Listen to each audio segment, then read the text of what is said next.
Good afternoon and welcome to the Good Plates Kitchen. Today we're making sushi, but not the kind you roll with a bamboo mat. We're making pressed sushi called Oshizushi. That's Oshizushi. Say it with me. Oshizushi. It's one of the oldest styles of sushi, created over 400 years ago in Osaka to make sushi easier to transport and keep fresh. The process is really simple. First, you soak the wooden mold in water with a little vinegar for about 2 hours and then line it with plastic wrap so the rice won't stick. Make your sushi rice, rinse it until the water runs clear, then cook it. I use the Instant Pot, just like always.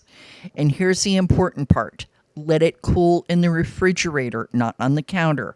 Rice is one of those foods that spoils quickly once it's cooked, so chilling it properly keeps it safe to eat. Now, the fun part. Layer it in the mold: rice, cucumber, avocado, cream cheese, smoked trout, a sheet of nori, and more rice. Then press it down, lift the lid, and slice along the guide marks.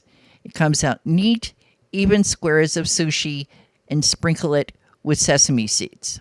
It tastes amazing, and it's so much easier than trying to roll sushi by hand.